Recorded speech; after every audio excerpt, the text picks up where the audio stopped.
So they don't have to go into situations being, oh, those are the carnivore kids, or, oh, those are the kids that are never allowed to have anything. I have to say, you like bacon?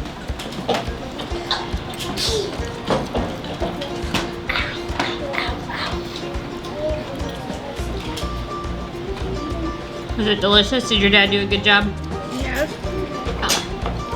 You want some more meat? There you go. Bam!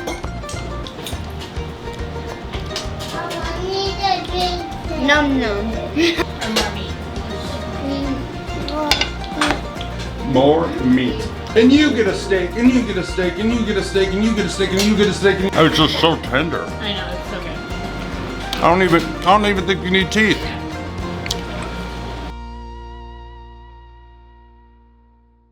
Hi friends, I am Elizabeth from the Kilby Life and welcome back to the Kilby Life channel. I want to just say thank you to Element for sponsoring this video. I thought today I would talk to you a little bit about a question I get asked all the time, and that is about our kids and how we talk to them about doing carnivore. For those of you who may not know me, Erin does carnivore. I am more in the low carb, low sugar camp. I don't really measure metrics enough to really put a label on it, but I try to eat low carb, low sugar most of the time. I don't eat carbs. With two parents in the house eating either carnivore or low carb and low sugar, it 100% affects how we're feeding our kids and how we're talking to our kids about food and diet and all of those things. And so I think it's something that is worth having a conversation about. I think we need to talk. When we talk to our kids, we make sure we tell them we can eat whatever we want. I have the ability to go eat anything I want to. I can do exactly what I want to do. But I am choosing to eat a certain way because it makes my body feel better. And so I think putting that out there for them, where we're not saying I can't do this and I can't do that, but I'm choosing, I'm making the decision to eat a certain way, and here's why. I think that says something to them. I think they understand that better, and it sets them up for the future when they have to make all the decisions about how they're gonna eat. Oh, my mom said when she didn't eat my mom always said bread and sugar all the time, she felt so much better. Maybe I should try that. That's my hope anyway, that it's sinking in a little bit at a time, that we're telling them why we're doing it and not just saying, you know, oh, we have to eat this way, but we're choosing to eat this way. And then again, telling them, you know, I feel better without carbs and sugar. I have more energy without carbs and sugar. I can be calmer, I can be less anxious, I am pretty fun. More fun without carbs and sugar. All of those things I think translate into their lives really well, and they will see it. And hopefully, again, that will help influence their thinking in the future. One of the things that I think has been interesting is kind of preparing for social situations where it maybe doesn't affect them. They don't have any huge restrictions on what they're eating, or, you know, we don't say, oh, well, we're going to this cookie thing with our school group, but, you know, you're not allowed to have anything. We'll come home and eat whatever when we get home. Nothing for you.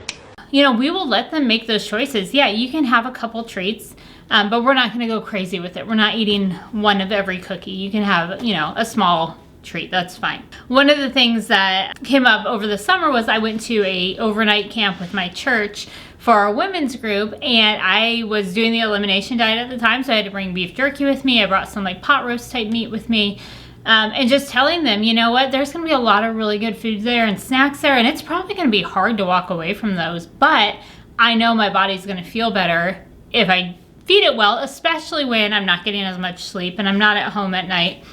And so it really presented a cool opportunity to say, hey, this is a practical way that, yeah, I might feel a little weird popping out my bag of beef jerky while they're eating whatever lunch is provided. Awkward. But at the end of the day, I'm gonna feel better. I'm gonna feel more like me. I'm gonna be more able to engage with the people around me if I stick to eating what I know my body can tolerate. Now, I went to a breakfast recently for a group that we're with at church, and had to skip out most of the meal again because I was in that elimination portion. But I snuck in my little container of Element. So I had a raspberry chocolate Element. This is their new chocolate medley that's out. And it is so good. And it honestly, bringing one of these with me made me feel like I wasn't missing out on all the treats and things there. They have raspberry chocolate, chocolate chai, and chocolate mint. It's an electrolyte mix of 1,000 milligrams of sodium, 200 milligrams of potassium, and 60 milligrams of magnesium. So it's a science-backed blend that helps support my body, but also tastes really, really good. If you go to drinkelement.com/Kilby, drinklmnt.com/Kilby, any order, they will send you a free sample pack. It gives you a great way to try out all of their flavors before you commit to too many of them, to see what you like and what tastes best to you. So I snuck in one of those with me, and so they were all eating their donuts and coffee, but I still got to have an Element, so that was good too. And again, I walked out feeling like I supported my body, even though it's hard to walk away from treats sometimes, still. Treat? Another thing that we talk about is our family identity a lot. Who are we as Kilbys, and what does that mean? What does that look like? And frankly, we have to remember that our family identity is stronger than the carnivore identity. But the carnivore identity for Aaron and the low carb identity for me supports us doing the family identity well. So they don't have to go into situations being, oh, those are the carnivore kids, or oh, those are the kids that are never allowed to have anything. You know, we haven't put them in that situation. But we want to be known as people that are going to take care of ourselves and be healthy and be there to help the people around us, to be helpers, to be kind, to be honest, to be all of the things, and taking care of our bodies well helps with that. And I think that's important for our kids to see. Now, we have made some changes with their diets. We have switched over to eating eggs mostly in the morning instead of oatmeal or cereal. Save lives. Nice. I switched from buying bread with all the fun preservatives at the store to making sourdough at home. Mikey liked it. And a lot of our dinners have become more meat-centered with smaller side portions instead of meat kind of being an afterthought. And so that has really changed a lot of the way that they're eating, but not necessarily in huge ways and not in ways that they're really upset about. They don't love having eggs every morning for breakfast, but I think that they understand why, and we'll talk to them about why. Like there's behavior changes that we see. We homeschool, so they stay home with me, and if I feed them cereal and then try and get them to sit down and do a lesson, it does not usually go well. But if we start with eggs or something that's more high protein, I get a lot more attention and a lot calmer behavior for that time period when I need them to be paying attention. I am happy. One of the things that Aaron and I really try and do, and I think at this point we've kind of seen it, where we're setting an example for them in the things we're choosing and how we're choosing to eat and portion size and all of those things, and then giving them freedom for choices. So, you know, especially now where we aren't pushing all of the side dishes as much. You need to clear your entire plate. Well, do you want a little bit of potatoes with your meat or not really? No? Okay, you don't have to have any. Whatever the side thing may be, we can ask, do you even want that, or do you just want to eat the meat? Like, what sounds good to you? And give them some freedom in that. Now, the meat is usually not optional, but the rest of it, you know, it gives us a chance to say, if it doesn't make, like, if it tastes good and you like it, sure, but if not, then that's okay. For the younger kids, it's up to Aaron and me, I feel like, to make better choices for them. And a lot of that has to do with the things that we're keeping in the house, products that they have access to, and just changing our grocery habits and what we're buying and what that looks like. And for the older kids, we just encourage better choices. And so our oldest goes to different events without us with our church and stuff like that. And you know, I'm not going to monitor the things she's eating. Very soon she's going to move out and be on her own, and I'm not going to come over and raid her pantry and Do you have anything besides Mexican food? check and see what's in her refrigerator. Like, that's going to be up to her. So if we can set a good example now and start encouraging those choices now, hopefully that will pay off for the future for her. And then with our, you know, middle kids, same thing. We're setting some boundaries, but we're also giving some freedom of choice. And I think that kind of coming into this late in the game, that is our best approach. I feel like with our kids, there's still things that they eat that I kind of wish they didn't, or that we didn't keep on hand, but I either haven't found a good substitute for it, or I'm just not sure how to get around it. And an example of that, like for bread, I love bread. I will own that. And so cutting it out completely seems a little bit crazy to me still. And because they're kids and like kids eat peanut butter and jelly sandwiches, right? And so trying to figure out, okay, so store-bought bread is probably not the best choice.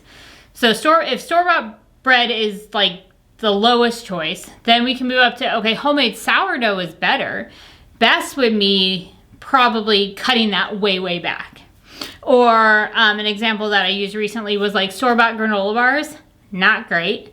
Lots of junk and preservatives. So I have found a recipe where I can make granola bars at home. I know exactly what's going into them.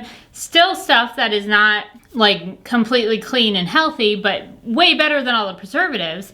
Best choice might be a piece of cheese or something completely different if we still need snacks. And so knowing that it's a journey and we're going from... It's been a long journey. What we've been doing for so long of just putting in the grocery order for the junk and keeping on hand the junk and moving toward making better choices. It's not going to happen overnight. It's not going to be a radical thing. And frankly, if I said, okay, we're throwing away everything that we used to do and we're replacing it with eggs and meat and that's it, I think we would have a mini rebellion on our hands, at least for a while. So we are trying to honor the fact that they are going to be exposed to all of these things and we need to make good choices for them now and prepare them for when they are out on their own and can do whatever they want, that they know there are good options out there. A couple of our kids have said, hey, I only want to eat meat. And so we've allowed them to do that. It usually lasts for about a day. We've allowed them to do that. We've had kids that are like, I will never be a carnivore. And you know what? That's okay. Not everybody needs to be. But I hope that we're living it in front of them in such a way that they will always have kind of that knowledge to fall back on, again, of why are we doing it? How does it make us feel? And is it something that we've presented as doable and sustainable and not miserable? Because I think if we were walking around all the time and, oh, I have to eat a steak again. Everything sucks. You know, no kid wants to do that if they see their parent looking miserable. But if we can do it with a joyful attitude and honestly, we're enjoying what we're eating, then I think that sets a really great example for them that I'm hoping will translate into their futures. So hopefully that makes sense. But, you know, again, our kids are not on a strict carnivore or low carb diet, but we are trying to continue to make good, better, best choices for them and the way that they're living, and so that we can prepare them and set them up for an excellent future. So hopefully there's something in there that will help you if you're considering this and wrestling through it with your kids. But that is what we're doing and what it looks like in the Kilby household right now.